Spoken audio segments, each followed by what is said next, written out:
దాదాపుగా 11 నెలలు అవుతుంది. వాళ్ళు చంద్రబాబు నాయుడు గారు వాల్మీకుల్ని ఎన్నిసార్లు మోసం చేస్తా అంటే అన్నిసార్లు మోసం చేస్తూనే ఉన్నారు. ఎందుకంటే ఆయన 2014 19 వరకు వాల్మీకులు ఎస్టీలో చేస్తామనే విధంగా ఆయన ప్రతి కర్నూలు జిల్లాకు వచ్చినా ఆంధ్రప్రదేశ్ జిల్లాలోకి వచ్చినా కానీ, ఎందుకంటే కర్నూలు జిల్లా ఆంధ్రప్రదేశ్ జిల్లాలో ఎక్కడ వాల్మీకులు ఉన్నారు కాబట్టి ఆయన ప్రతి మీటింగ్లోనే చెప్పినాడు. 24 మీటింగ్లో కానీ ఆయన మా ఆలూరులో కానీ వాల్మీకి తమ్ముళ్ళు మీరు ఖచ్చితంగా మేము కూటమిగా ఏర్పడినాము, నేను మోడీని ఒప్పించి మిమ్మల్ని ఖచ్చితంగా ఎస్టీ జాబితాలో చేస్తానని ఆయన మాట ఇచ్చినాడు. అదేవిధంగా యమునూరులో కానీ ఇచ్చినాడు, ఆయన మాట ఇచ్చి కానీ మీ కూటమి ప్రభుత్వం వచ్చింది. మీరు సపోర్ట్తోనే ఇప్పుడు కేంద్రంలోన మీ సపోర్ట్తోనే మీరు ఒక కాలుగా 4 కాళ్ళు ఒక కాలు ఉన్నట్ల మీరు మీ కాలు ఒకటి ఇరిగిపోతే ఖచ్చితంగా కుంటపడుతుంది. అలాంటిది ఇప్పుడు మీరు చెప్తే ఖచ్చితంగా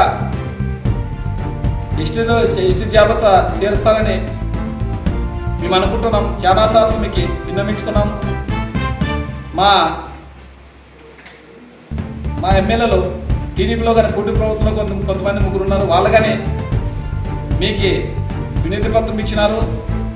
మీరు ఇది అనుకుంటే ఇంకా పెద్ద పనేం కాదు. ఎందుకంటే నరేంద్ర మోడీ గారు కాశ్మీర్లో ఎన్నికలు పోయినప్పుడు ఆయన ఎన్నికలు పోయే ముందే వాల్మీకుల్ని ఎస్టీలో జాబితాలో చేర్చి ఆయన మాట ఇచ్చి ముందుకు పోయేది. వాళ్ళని ఇక్కడ మా వాల్మీకుల్ని ఎస్టీ జాబితాలో చేర్చినారు మోడీ గారు. కానీ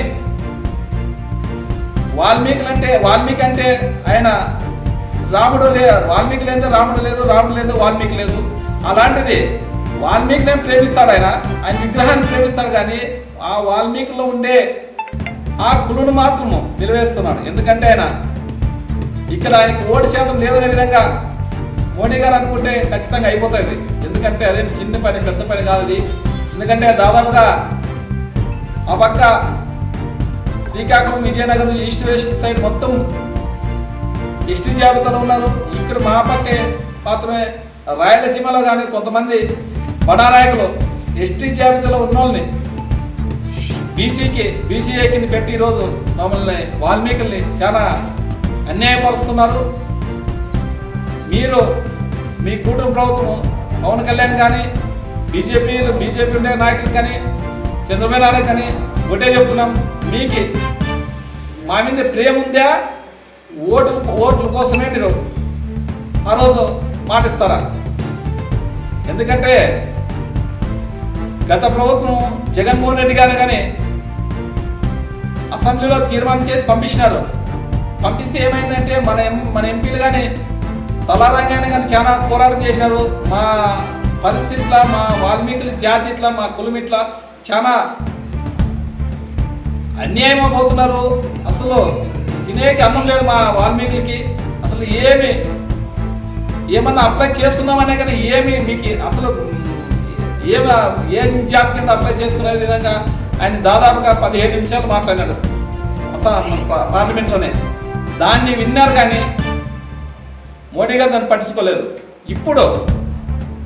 ఇప్పుడు మీ సపోర్టు మన ఆంధ్ర ఎంపీ సపోర్ట్ ఉంది కాబట్టి మన 25 మంది ఎంపీలు వాళ్ళకి సపోర్ట్. ఎందుకంటే ఇక్కడ కూటమి ప్రభుత్వం ఎంపీలు మోడీకి సపోర్టు, మా వైఎస్ఆర్ పార్టీ ఎంపీలు మోడీకి సపోర్టు. టోటల్ ఆంధ్రప్రదేశ్ నుండి 25 మంది ఎంపీలు మీకు సపోర్ట్గా ఉన్నారు. కాబట్టి ఇప్పుడు మీరు చంద్రబాబు నాయుడు అనుకుంటే అది పెద్ద పనేం కాదు. మీరు మా వాల్మీకులను దృష్టిలో పెట్టుకొని ఎలక్షన్ అప్పుడే ఓట్ల కోసమే వాడుకోకుండా మీరు ఇప్పుడు వాల్మీకుల మీదకి నీకు మంచి ఇంట్రెస్ట్ ఉండి వాల్మీకి నెక్స్ట్లో చేస్తామని నీకు ఇంట్రెస్ట్ ఉంటే నువ్వు వచ్చేసి ఎలక్షన్ అప్పుడు మాత్రం చెప్తుంటావు. ఆ ఎలక్షన్ అప్పుడు ఇది వాస్తవం చంద్రబాబు నాయుడు లేదు ఇదొక్కటన్నా. ఎందుకంటే నువ్వు చెప్పిన నీ వాగ్దానం నుంచి ఏ పని ఎప్పుడు చేయవు నువ్వు. ఎందుకంటే నీవు ఎప్పుడు నీ జీవితాంతం నువ్వు ఉన్నంతకాలము అబద్ధాలు చెప్తావు. అబద్ధాలు చెప్పే నీవు గట్టెక్కుతున్నావు.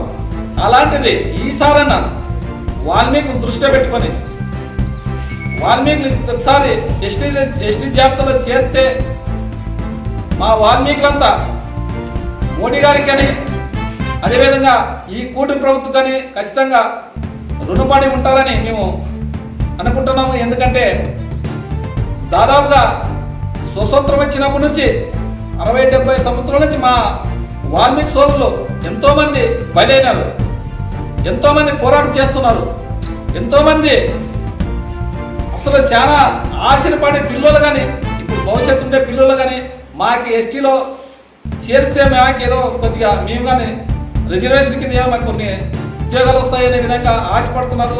అలాంటిది ఆశ నిరాశ చేస్తున్నారు. ప్రతి ఒక్కరూ మాట చెప్తారు, దాన్ని దాటివేస్తారు.